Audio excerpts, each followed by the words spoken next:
Si je vous demande quelle est la plus grande menace de Hunter x Hunter parmi les humains, vous me répondez quoi? Gentru du clan Boomer, qui a réussi à piéger l'intégralité des chasseurs de primes de Grid Island,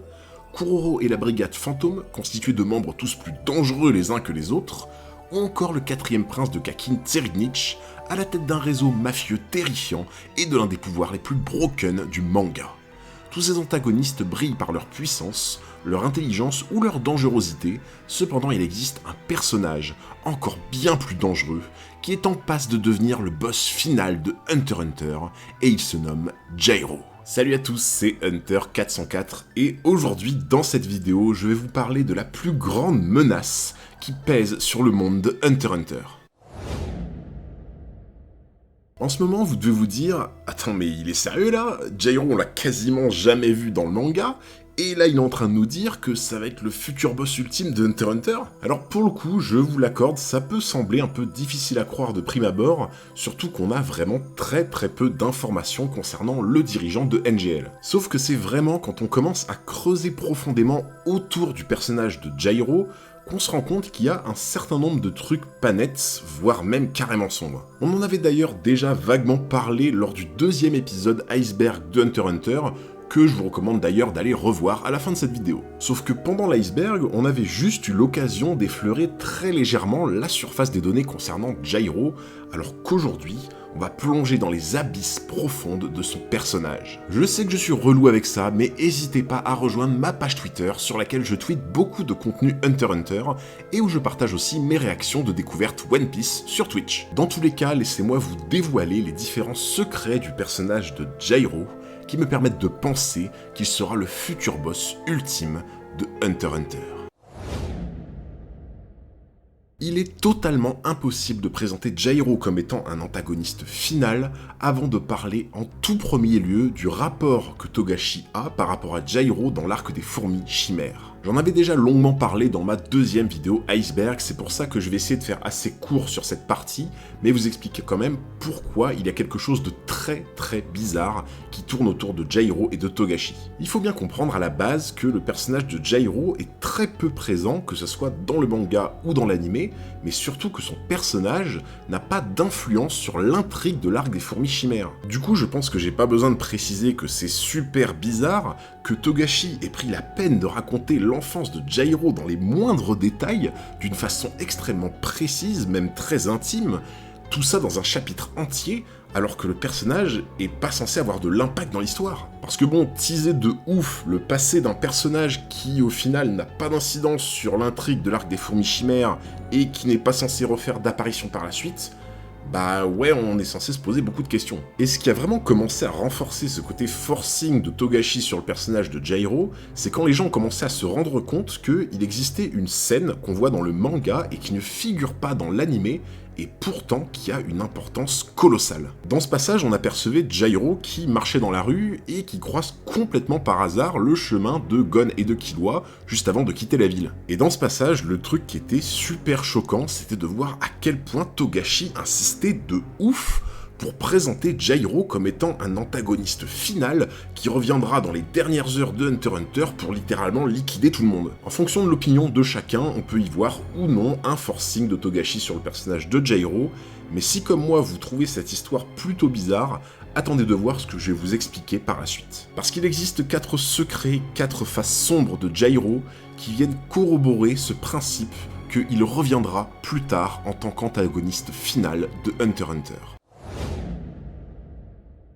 Dans le monde de Hunter x Hunter, ce qui est vraiment intéressant, c'est de voir que un personnage ultra puissant ne va pas forcément faire toujours la différence parce que c'est un monde extrêmement réaliste. Et dans un monde réaliste, souvent la stratégie, l'intelligence du personnage et surtout son réseau de personnages autour de lui et d'informations va être un élément extrêmement important. La plupart des antagonistes comme Boomer, comme Kuroro, comme Meruem sont des personnages qui sont plus dans une espèce de bulle fermée, à savoir qu'ils n'ont pas d'énormes réseaux, juste des personnes autour d'eux en qui ils ont confiance. Le seul antagoniste qui a un petit peu brisé ses codes, c'est le prince Tserinich dans les scans, qui possède une milice privée et une mafia, ce qui lui permet d'avoir une influence extrêmement énorme, en plus d'avoir un argent qui lui permet de faire beaucoup de choses. Parce que oui, la fortune, les informations, le réseau énorme autour d'un antagoniste, ça joue énormément dans un monde comme celui de Hunter x Hunter. Si vous comprenez maintenant là où j'essaie d'en venir, c'est que Jairo représente totalement cette partie du monde de Hunter x Hunter,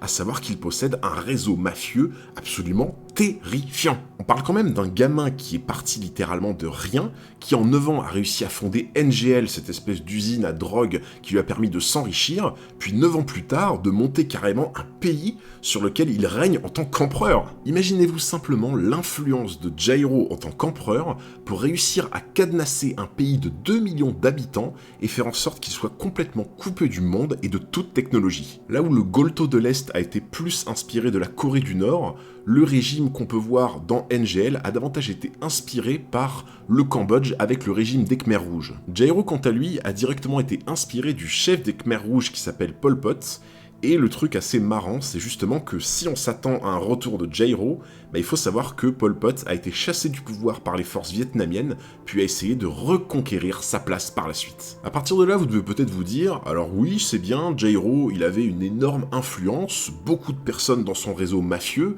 mais au final, ce réseau n'existe plus. Du coup, on ne peut pas vraiment classer Jairo comme étant un antagoniste final si toutes les personnes qui étaient ses partisans ne sont plus en vie. Sauf que ce qu'il faut pas oublier, c'est que toutes les personnes qui ont été tuées et surtout qui ont été mangées par la reine lors de l'invasion des fourmis chimères étaient justement des partisans et des soldats de Jairo qui derrière se sont réincarnés en fourmis chimères plus ou moins intelligentes avec plus ou moins de conscience. Et certaines fourmis réincarnées, comme Werfin par exemple, ont gardé beaucoup de conscience et surtout beaucoup de fidélité envers Jairo. C'est pour cette raison qu'à la fin de l'arc, quand on voit de nombreuses fourmis chimères encore vivantes qui commencent à partir un peu dans tous les coins du monde de Hunter x Hunter, je me dis dans le lot, il y a sûrement encore beaucoup de personnes qui étaient d'anciens soldats de Jairo qui peut-être vont ou ont déjà éveillé leur conscience et qui se rassembleront peut-être sur un appel futur de Jairo pour rassembler une nouvelle armée.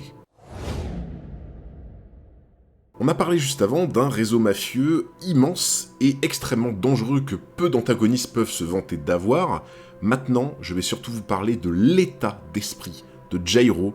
qui est quelque chose qu'on n'a encore jamais vu dans le manga Hunter x Hunter. Si on peut littéralement résumer la façon d'être de Jairo en 2 mots, ça serait malveillance incarnée. Et pour le coup, c'est vraiment Togashi lui-même qui le dit, en particulier dans ce passage qu'on ne voit que dans le manga, où Jairo traverse cette ville où résident Gon et Killua, et où Togashi nous fait bien comprendre à quel point le personnage de Jairo est malsain et empli de haine envers l'humanité. Dans les antagonistes de Hunter x Hunter, on avait eu Gentru qui au final ne reculait devant rien pour arriver à ses fins, on avait eu Hisoka qui avait un côté un peu plus pervers, Meruem qui au départ était dénué de toute empathie envers les êtres vivants, où on a carrément aussi Tserinich qui est clairement l'un des plus grands sadiques qu'on a pu voir. Mais là où le personnage de Jairo est clairement au-dessus du game, c'est parce que Togashi nous fait comprendre qu'il n'y a plus rien d'humain en lui. Absolument plus rien. Absolument toute sa vie est centrée autour du fait de vouloir faire du mal aux humains,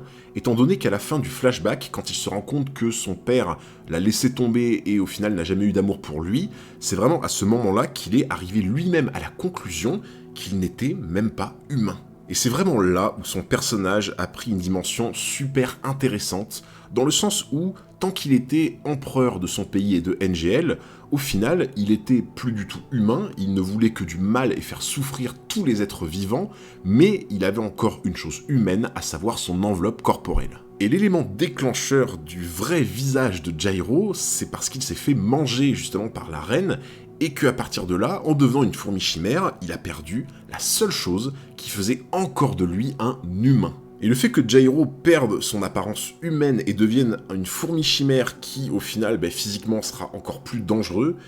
ça vient conforter encore plus les avertissements énormes que Togashi donne concernant Jairo, en expliquant qu'il est littéralement la personne la plus mauvaise qui puisse exister au monde, ce qui renforce encore une fois le côté boss final du game. Et c'est suite à cette transformation en fourmi chimère où Jairo perd son dernier attribut humain que l'on va basculer dans l'un des points les plus importants concernant Jairo, à savoir que sa transformation va réellement montrer de quoi il est capable. On a vu que Jairo avait une énorme influence et potentiellement des soldats fourmis chimères qui reviendraient pour lui par fidélité. on a vu que Jairo était la malveillance incarnée, le mal absolu, qui veut absolument voir l'humanité s'effondrer, et maintenant, on va voir l'un des points les plus importants, à savoir que Jairo n'a pas été considéré et traduit comme une fourmi chimère classique. Togashi a mis plus ou moins en évidence que plus on est puissant physiquement et mentalement, plus lorsqu'on va passer de l'autre côté, donc être mangé par la reine et se réincarner en fourmi chimère, plus on aura gardé au maximum son ancienne apparence et surtout ses souvenirs. L'exemple le plus concret qu'on puisse avoir, c'est celui de Kaito, à savoir qu'après avoir été dévoré par la reine, il a conservé une apparence quasiment à 100% humaine, et surtout, il a conservé tous ses souvenirs et toute sa façon de penser. Sauf que la chose extrêmement importante à souligner, c'est qu'il faut savoir que Kaito est techniquement le frère ou la sœur de Meruem, à savoir que, dans un sens, ils étaient dans la même poche, et théoriquement, ils sont plus ou moins nés en même temps. Et concrètement, on a bien vu que plus l'évolution de la reine s'est produite et plus elle a pondu des œufs, plus ou moins puissants, plus dans le temps, les personnes qui sont sorties de ces œufs avaient une façon de penser propre et globalement pouvaient conserver plus ou moins des souvenirs. En d'autres termes, ça veut dire que les personnes ingérées par la reine plutôt tôt dans le manga, au final, ils conservaient assez peu de souvenirs, ils restaient de bêtes fourmis chimères, un peu comme des robots qui étaient soumis à une sorte d'instinct qui les guidait vers des besoins primaires. Et à partir de là, est-ce que vous ne trouvez pas ça complètement dingue que Jairo ait fait partie de ceux qui ont été ingérés relativement tôt dans le manga, mais qu'il ait conservé absolument toutes ses pensées, tous ses souvenirs, et surtout qu'il n'ait absolument pas été soumis à cette espèce d'instinct, d'obligation d'aller chasser pour la reine. On parle quand même d'un gars qui a mis un espèce de grand doigt à la nature en disant « Bah non, vous savez quoi, cette espèce d'instinct animal que je suis censé avoir pour les fourmis chimères de manière générale, j'en ai rien à faire, moi tout ce que je veux c'est garder mes souvenirs et avoir mes ambitions, mes intérêts. » Là où la plupart des fourmis chimères ne se rappellent de rien ou de quasiment rien, le désir ardent de faire du mal à l'humanité de Jairo était un mental tellement puissant qu'au final, il a réussi à transcender la mort dans un certain sens et faire en sorte de garder absolument tout son libre arbitre. Togashi avait d'ailleurs beaucoup insisté pour décrire Jairo comme étant un roi extrêmement fier, ce qui explique pour le coup son manque d'obéissance envers la reine et le fait qu'il se déplace complètement libre comme il veut dans son nouveau corps de fourmi chimère. Donc pour résumer, on parle quand même d'un gars qui avait une ambition et une malveillance tellement grande et tellement ardente qu'il a réussi à transcender la mort et garder un esprit totalement indemne, en plus de garder un corps plus ou moins humain, et au final de suivre complètement son propre chemin, en se foutant complètement de toutes les lois qui sont censées s'appliquer sur lui, juste avec pour ambition de faire du mal aux humains. Et quand on voit cette force de volonté quasiment surnaturelle qui émane de Jairo, je vous laisse imaginer ce qu'un personnage comme lui va pouvoir produire dans la suite de Hunter x Hunter s'il maîtrise en plus de ça le nen. Il fallait bien sûr qu'on parle de cet aspect étant donné qu'on est quand même dans le monde de Hunter x Hunter, et pour le coup c'est vraiment la partie la plus inquiétante, dans le sens où on a vu que Jairo était un personnage extrêmement calculateur, stratège, intelligent, qui donc posséderait de grandes qualités en tant que personne pouvant apprendre le nen, qu'en plus de ça, avoir un énorme réseau mafieux comme il possède, ça pourrait éventuellement aider à trouver soit un maître, soit des personnes qui pourraient lui apprendre toutes les ficelles et toutes les choses qu'on pourrait savoir sur le nen, mais que surtout cette volonté de faire, qui peut faire penser un petit peu à celle de Kurapika dans sa mission, c'est un atout absolument monstrueux dans une circonstance où on veut apprendre le nen, où on se doit d'être concentré et d'être complètement focus sur un seul objectif. D'autant plus qu'on doit quand même rappeler que Jairo est maintenant dans un corps de fourmi chimère, donc un corps physique beaucoup plus puissant qu'un être humain normal, et qui donc aura des prédispositions pour le nen encore mieux qu'un être humain classique. Et quand on voit comment le personnage de Tseridnich dans les scans a commencé à évoluer à partir du moment où on lui a inculqué les bases du nen, essayez seulement d'imaginer maintenant, après tout ce qu'on vient de dire dans cette vidéo, si un personnage comme Jairo venait à essayer de maîtriser le nen, je pense littéralement que ça serait la fin du monde. J'espère que cette vidéo vous a plu, si c'est le cas n'hésitez pas à lâcher un gros pouce bleu, un commentaire, mais surtout le plus important, n'oubliez pas de vous abonner juste ici pour ne pas manquer les futurs épisodes. Merci beaucoup pour votre force, c'était Hunter 404 et je vous dis à très bientôt pour un nouveau combat.